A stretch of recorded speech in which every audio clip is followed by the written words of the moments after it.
Hi, I'm Liz Grove, and I'm the owner of Pine Grove Hall. We're really happy to be a part of the WPSU Connoisseur Dinner this year. In a few minutes, you'll meet our chef, Tory Glossner, and Tori has put together a really beautiful menu, a Spanish-influenced menu, and you'll also meet Karen Caswell-Sapia. Karen is our front of house manager, and she also runs our wine program here, and she'll talk a little bit about the pairing that she has put together for the meal. But before we get to that, since we are a brand new restaurant, we thought we would take a few minutes and talk to you a little bit about the history of our building, the vision for our restaurant, and give you a little tour.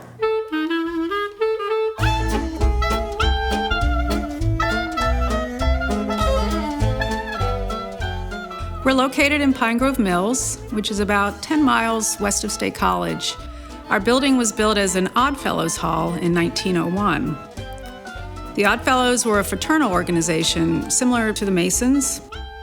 I was born and raised in Center County, and one of my big hobbies is genealogy. So of course, I couldn't wait to research the history of the building. I found newspaper articles, and they wrote about holding community dinners and fundraising events and having vaudeville acts coming in from out of town. I find it so interesting that 120 years later, we're using the space in a very similar fashion.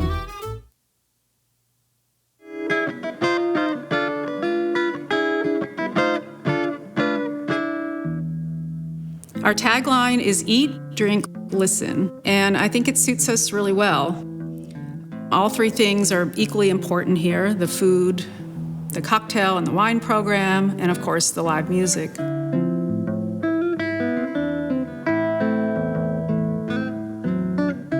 My background is in music, both as a performer and on the business side.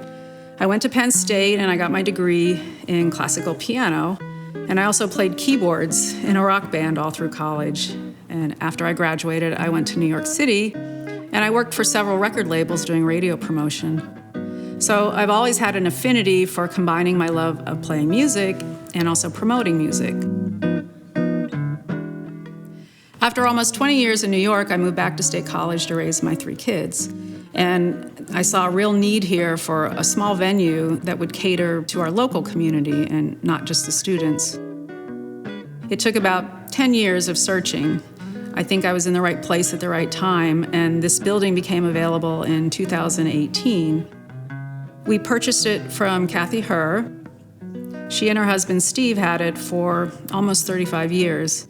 Many people will remember it as the Old Oak Tavern. Over the course of about a year and a half, we hired several local craftsmen, and they restored the beautiful Brunswick bar, and they made custom mahogany and hammered copper tables for us. We found a beautiful 1940s chandelier to hang over the bar. So we spent a lot of time searching for antique lighting, mostly from the 20s and 30s. I thought it was important to honor the era of the building, and I think that helped create what we hope is a really warm and inviting ambiance. The one area that we've actually gone the opposite way in is our stage equipment. We invested in a very high-tech sound and lighting system and a multi-camera live stream system. Last fall, we had live classical and jazz and rock and Latin music. And we even have our own YouTube channel. So maybe we've come full circle. I think maybe we've created our own high-tech version of vaudeville. On the second floor, we're able to host larger events. We can have private parties, business meetings, receptions, and we can even live stream those for people who can't attend. So yeah, COVID has forced us to be very creative and to really think outside the box. One of the things we're doing is we're putting special dinners to go. Of course, we have takeout, we have dine-in, but doing special dinners to go, like Valentine's Day coming up, we have something special for that. We're also putting together curated gift packages with vintage glasses, with a bottle of wine to go. We have beautiful leather-bound books on the history of cocktails and cocktail recipes. We're making our own bitters, so these are some of the positive aspects of working through COVID this year.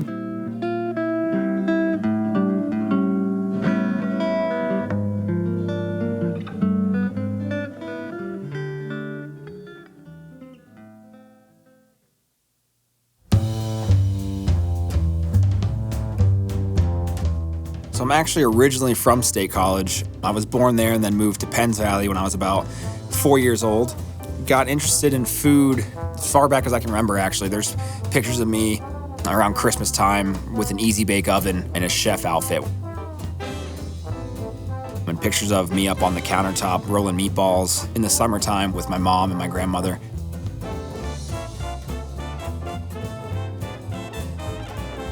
In high school, wasn't sure if I wanted to cook or go to school to be a veterinarian.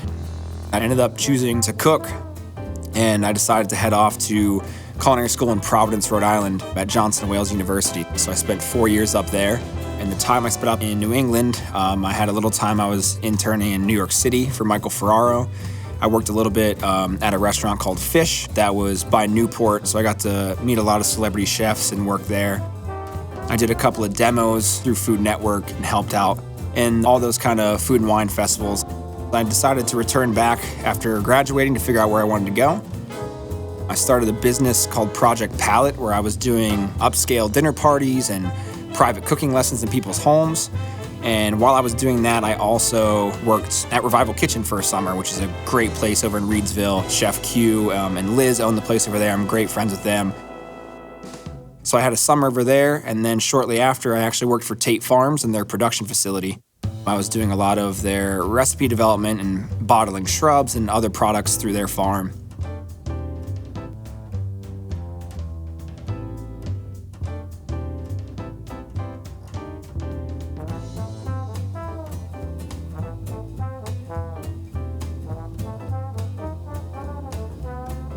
So after spending some time back in State College, I decided I want to change the scenery, so I headed out to the West Coast because I was kind of missing the food and the culture and kind of the art scene of what big cities had to offer. So I ended up in San Francisco, where I took a job as a sous chef working for a tech startup company that was based with food.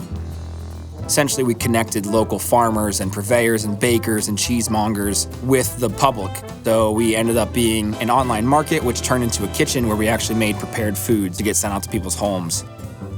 So I was out there as a sous chef working for that company, helping to develop some recipes and kind of scale up their production. I decided my time out there was coming to an end. I was looking to get back into a regular kitchen and have a little more creative leeway.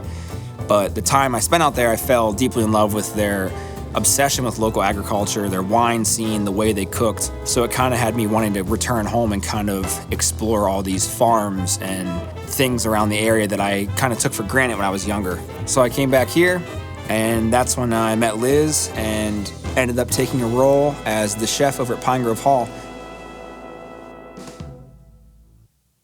Kind of putting my spin on everything that we're doing here and taking all the local produce and kind of turning it into our own, putting our own stamp on it.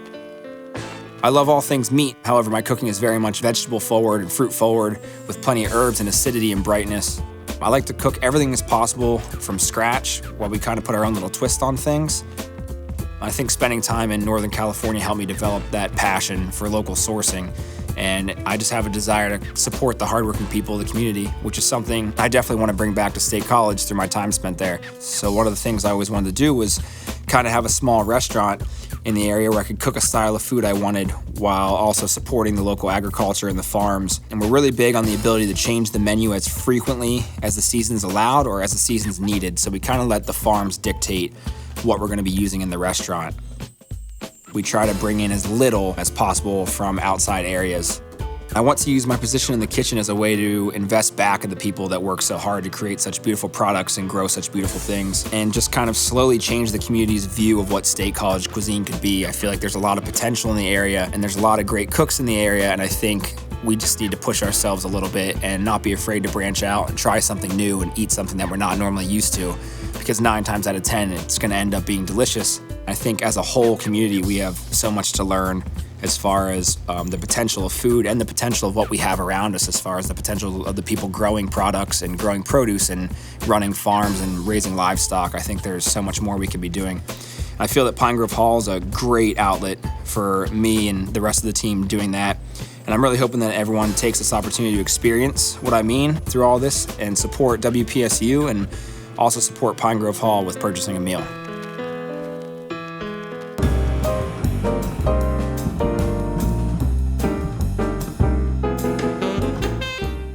How's everyone doing? I'm Chef Tory Glossner from Pine Grove Hall.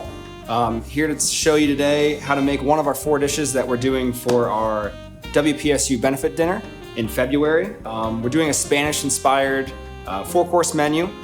And the dish I'm going to show you today is actually what we're going to call our Pennsylvania paella. So we're just going to do a little bit of a riff off of a traditional Spanish paella and just use some of the locally sourced ingredients that we have here available to us this time of year in central Pennsylvania.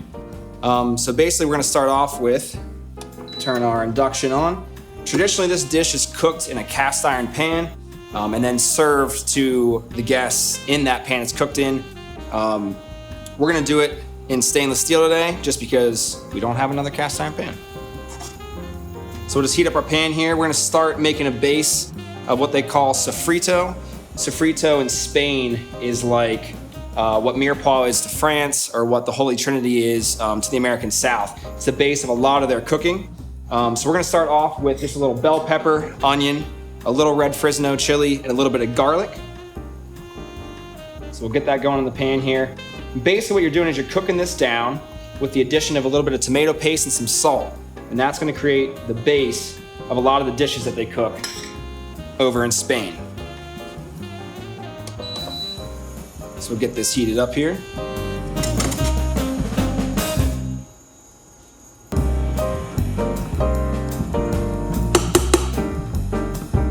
And the end product after we cook it down is going to essentially look like this.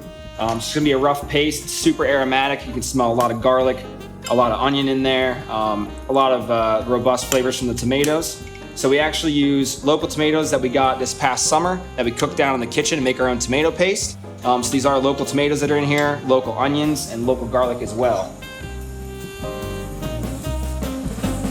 So we'll start getting that cooking. And this is one of the most important parts of cooking the paella. You want to make sure you go low and slow with this. And just take your time not to burn it. And you can make sofrito ahead of time in large quantities and then just pop it in your fridge, pop it in your freezer, and the next time you go to make something like this, you can just take a quart container out or a pint container out and start going on your dish. So now that we got the pan heated up nicely here, just takes a minute. Just gonna sweat out our aromatics here.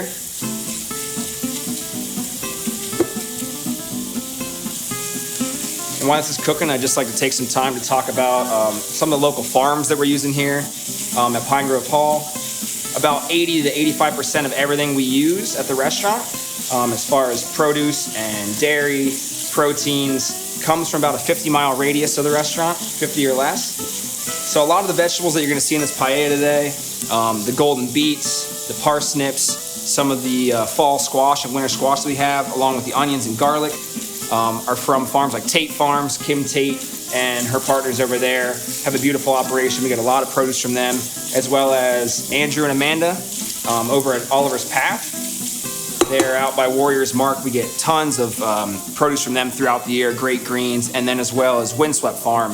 Our friends Luke and Christina over there supply us with amazing stuff year round. So we're super fortunate to have those connections with those farmers, bringing us really great produce pretty much year round.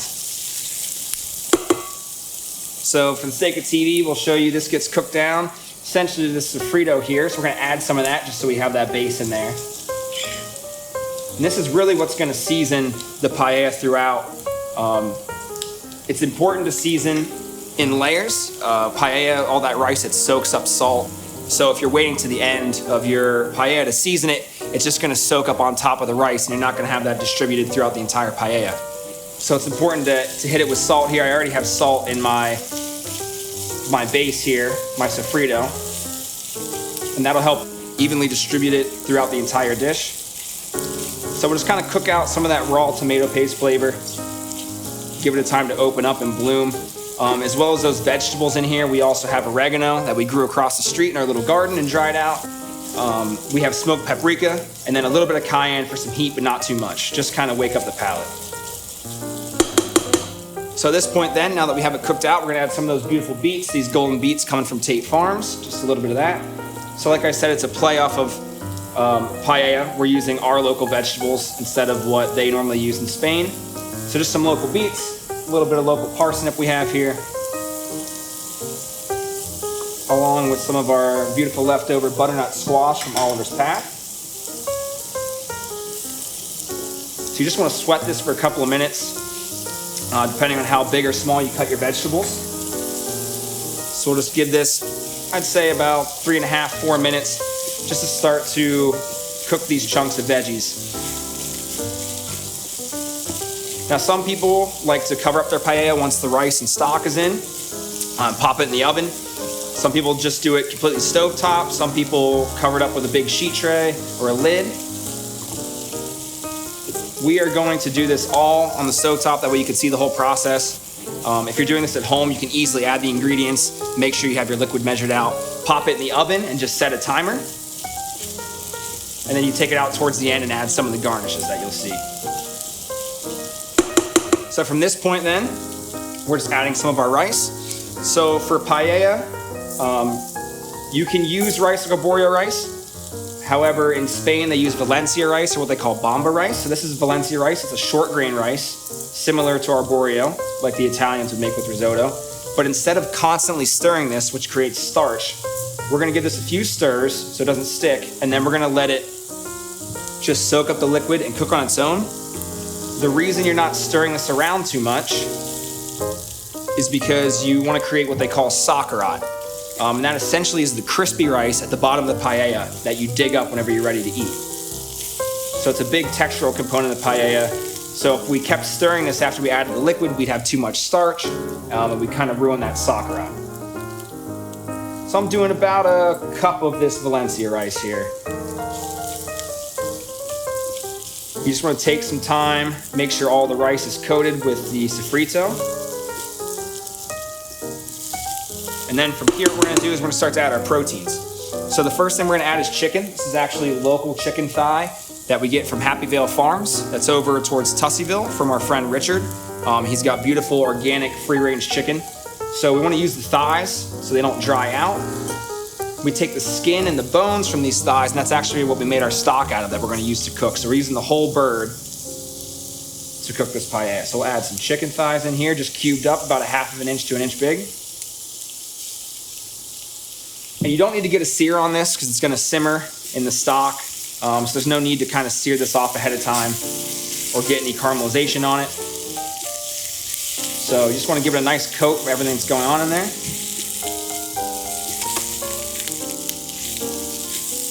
Add just a little more oil here.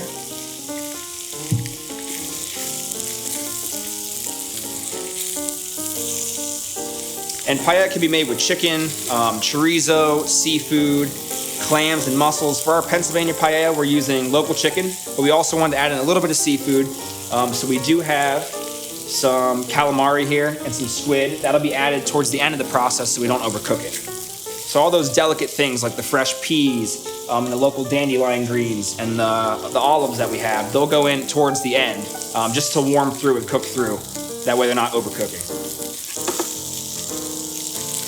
So now that we have the chicken all coated, at this point we're gonna start adding our stock. So this is the chicken stock that we made with the chicken bones and the chicken skin from our local birds. And then I also added the addition of just some grilled tomatoes to add a little bit of acidity and a little bit of smokiness to this. So for this type of rice that I have, it's about a 1.5 to 1 ratio of liquid to rice. So I'm not gonna put it all in yet. If we were doing it in the oven, I would add it all now, give it a little stir, let it set, put it in the oven. Because we're doing it stovetop, I like to add about half of that stock, 2/3 of that stock first, kind of deglaze the bottom of the pan where we had that sofrito kind of cooking up and caramelizing.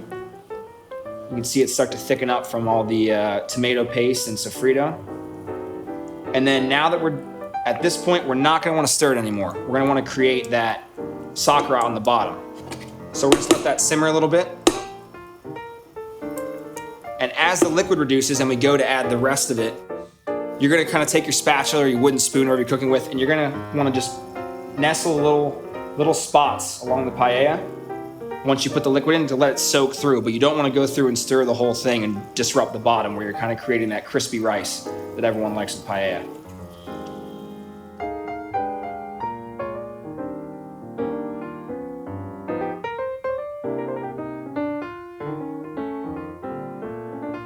So now at this point you see the liquid's reducing. You can kind of smell the caramelization from everything that's going on in there.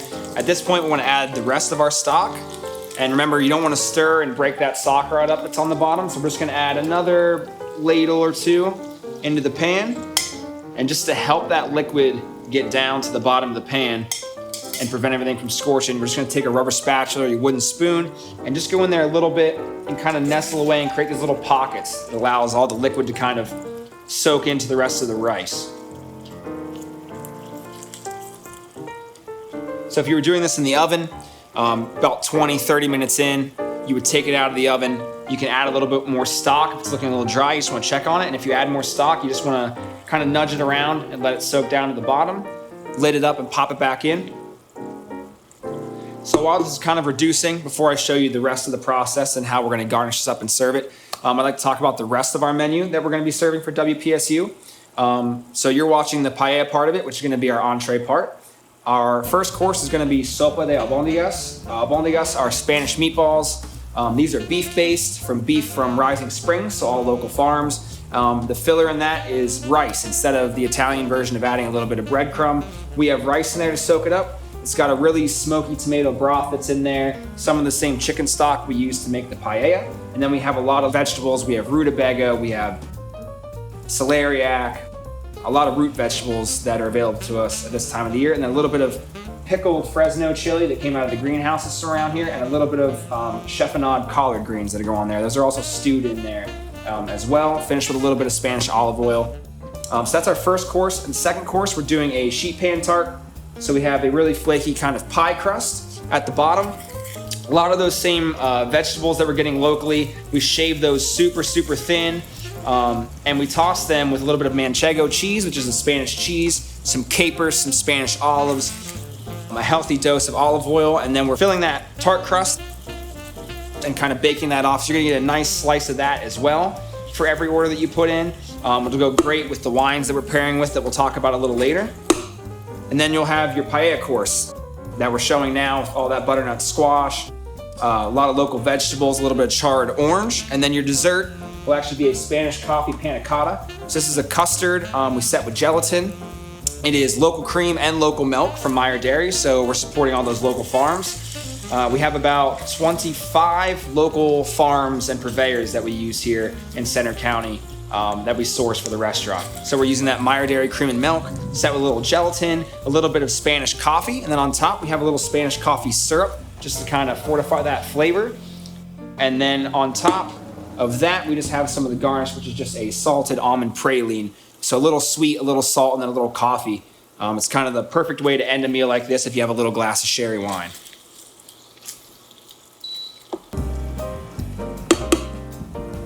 So at this point in the cooking, our liquid's just about reduced, so we can start to look at adding the rest of those garnishes and proteins that'll cook really quickly. So we're gonna add first this beautiful calamari and baby squid that we have sliced up. This steam coming off that paella is just gonna cook those through just so they're done, so they're not overcooked and rubbery. So we're gonna add those in on top.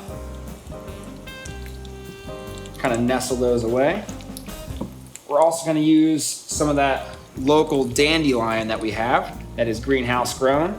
You can kind of add that to the top, and like I said, the steam's just gonna wilt that through, not gonna overcook it. Some fresh peas, which for me always has to go in paella. When I think of paella, I think of peas no matter where I'm at or what I'm putting in it. We're just gonna give that a second to kind of steam through everything.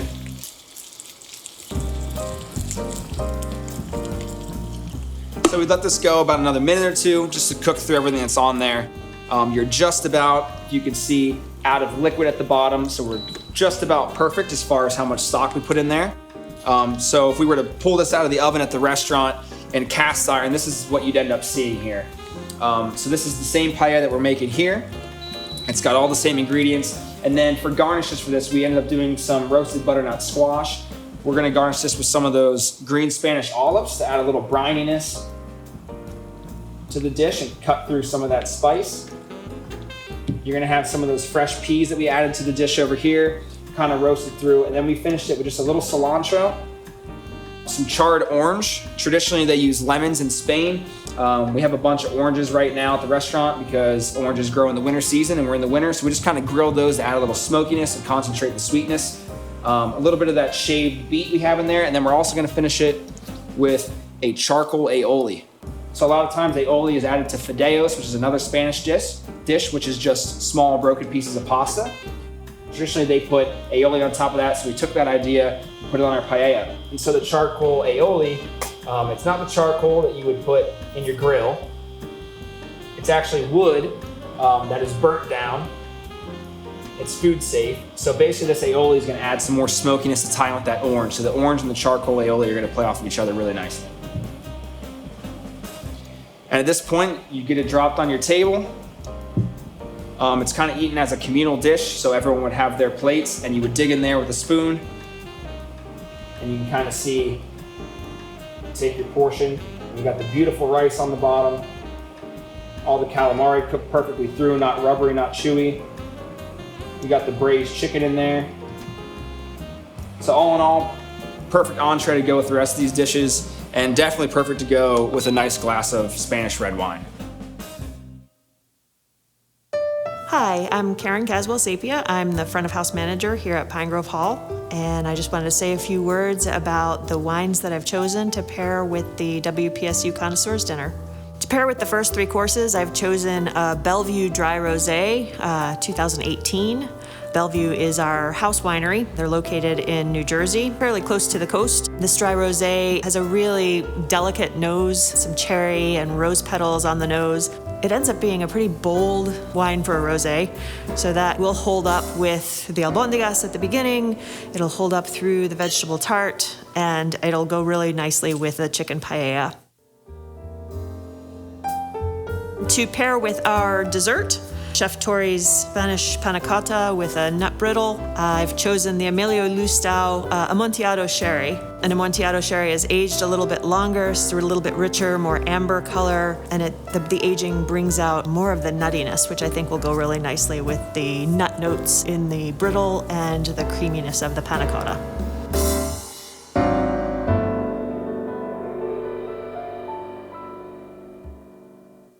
I hope you've enjoyed learning a little bit about Pine Grove Hall. It's truly been a pleasure to be a part of the Connoisseur Dinner this year and to support WPSU.